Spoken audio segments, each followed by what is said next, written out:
2015 সাল থেকে রেল ক্রসিংকে নিরাপদ করতে 196 কোটি টাকা নিছেন। তাইলে কোন কারণে মাননীয় রেলমন্ত্রী এই দায় এড়াবেন? এটা আমি প্রথমে জানতে চাই। মানে এত কোটি টাকা নিলেন, নিয়ে গেটম্যানদের নিরাপত্তা বা গেটের নিরাপত্তার জন্য এই টাকা যে কি করছেন আল্লাহ মাহবুব জানে।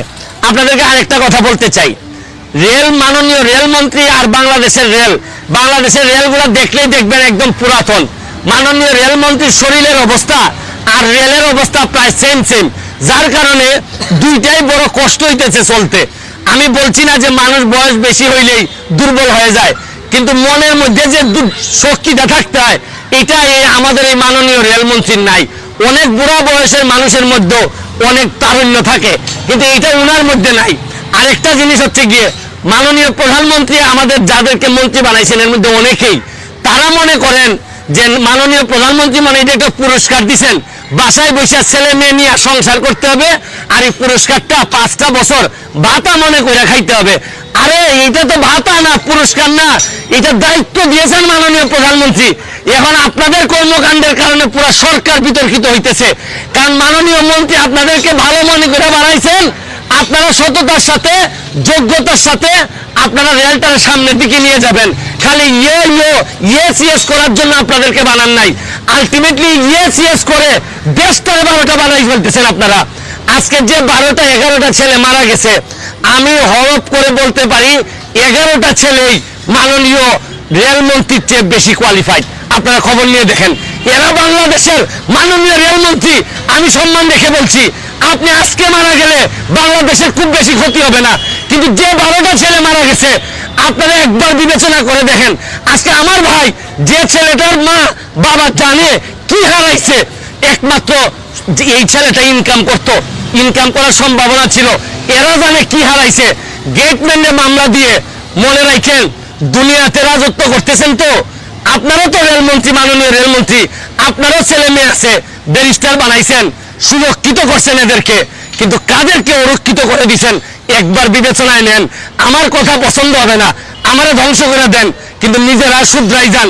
বঙ্গবন্ধুর সোনার বাংলা আপনাদের মতো লোকদের দিয়া যদি আরো 500 বছরে যায় তাও এই সোনার বাংলা হবে না। এই ফ্যামিলিগুলোর ক্ষতিপূরণ কে দিবে? এই 11টা ফ্যামিলি রাস্তায় বসে যাবে। এদের দায় যদি রাষ্ট্র নিতে না পারে, এই দেশ মানুষ কোনদিন এই দেশে মানুষের দেশপ্রেম হবে না। এরপর মাননীয় প্রধানমন্ত্রীর কাছে বলি, এইসব বলদ দিয়ে হাল চাষ হয় না। মাননীয় প্রধানমন্ত্রী এদেরকে বদলাইয়া ভালো লোক, বঙ্গবন্ধুর আদর্শের প্রকৃত যোগ্যতা সম্পন্ন তরুণদেরকে দিয়ে এগুলো চালান, তাইলে দেখবেন দেশটা আগাবে। ভালো থাকুন, সুস্থ থাকুন। ধন্যবাদ মাননীয় সদস্য, মাননীয় মন্ত্রী। মাননীয় স্পিকার, এই আখাউড়া থেকে সিলেট রেলপথটি ডবল গেজ করার জন্য এর আগেই টেন্ডার হয়েছিল, কিন্তু করোনাকালীন সময়ে এটা পিছিয়ে যায়।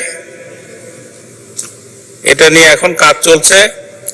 এটা দ্রুত এই রেল লাইনের কাজ সম্পন্ন করার জন্য আমরা চেষ্টা করছি। আমাদের সংসদ সদস্য বলেছেন যে উনি জানেন যে রেলওয়েতে লোকবলের অভাব রয়েছে, আমাদের স্টেশন মাস্টারের অভাব রয়েছে, গার্ডের অভাব রয়েছে। মাননীয় প্রধানমন্ত্রী অতি দ্রুত লোকবল নিয়োগ করে তাদের প্রশিক্ষণের মাধ্যমে এই স্টেশনগুলো চালু করার ব্যবস্থা করতে নির্দেশ দিয়েছেন। আমরা দ্রুত লোক নিয়োগ করে তাদের ট্রেনিং দেওয়ার পরে আমরা এই স্টেশনগুলো চালু করব ইনশাল্লাহ। আপনি জানেন যে বিএনপিরা বলে সারা দেশের মতো রেল লাইনকেও ধ্বংস করার জন্য আপনার গোল্ডেন হ্যান্ডশেকের নামে আমাদের দক্ষ জনশক্তি ধ্বংস করে দিয়েছিল এবং আমাদের অনেক রেল লাইন তারা তুলে নিয়ে গিয়েছিল বন্ধ করে দিয়ে। আমাদের মাননীয় প্রধানমন্ত্রী ক্ষমতা গ্রহণের পরে রেলপথ সম্প্রসারণের জন্য ব্যবস্থা করেছেন। আমাদের নতুন নতুন ক্যারেজ আমদানি হচ্ছে, আমাদের ইঞ্জিন আমদানি করা হচ্ছে। দর্শক, এবার সংসদে রেলমন্ত্রীকে কঠিন ধোলাই করলেন ব্যারিস্টার সুমন। রেলমন্ত্রীর সকল দুর্নীতি ফাঁস করে দিয়েছে সংসদে এবার ব্যারিস্টার সুমন। দর্শক, ব্যারিস্টার সুমনকে নিয়ে তো আমার খুব চিন্তা হচ্ছে, কারণ তিনি যেভাবে সংসদে সাহসিকতার সহিত এমপি মন্ত্রীদের দুর্নীতি নিয়ে মুখ খুলছেন, তাতে বোঝা যাচ্ছে তিনি ফাটাকেষ্টর মতো ভূমিকা রাখছেন। পুরো সংসদ জেগে উঠেছে ব্যারিস্টার সুমন এর প্রতিবাদ দেখে। কি পরিমাণ সাহস হলে এইভাবে সত্য প্রচার করতে পারে, এটা কি ভাবা যায়? দর্শক, আপনারা ভালো করেই জানেন, চট্টগ্রামের মিরসরাইয়ে ক্রসিং পার হওয়ার সময় একটি মাইক্রোবাসে ট্রেনের ধাক্কা লেগে অন্তত 11 জন নিহত হয়েছেন। এই দুর্নীতি থেকে মন্ত্রী বাঁচার জন্য গেটম্যানকে ফাঁসিয়ে দেন, কিন্তু এই ঘটনায় গেটম্যানের কোন দোষ ছিল না, কারণ সবকিছুই নষ্ট ছিল। তাই তো তার প্রতিবাদ নিয়ে এবার সংসদে ঝড় তুলে দিলেন ব্যারিস্টার সুমন ভাই। রেলমন্ত্রীকে আমার মনে হয় খুব শিগগিরই বহিষ্কার করা হবে। সত্যিই ব্যারিস্টার সুমন ভাই একজন সত্য পথের পথিক। দর্শক, আপনারা কি কোন এমপি মন্ত্রীকে দেখেছেন এইভাবে প্রতিবাদ করতে? আমি তো আমার জীবনেও দেখিনি। তিনি সত্যিই একজন বীর পুরুষ। ভিডিওটি বেশি বেশি শেয়ার করে সকলকে দেখার সুযোগ করে দিন। ভালো থাকবেন, সুস্থ থাকবেন। দেখা হবে পরবর্তী কোনো ভিডিওতে।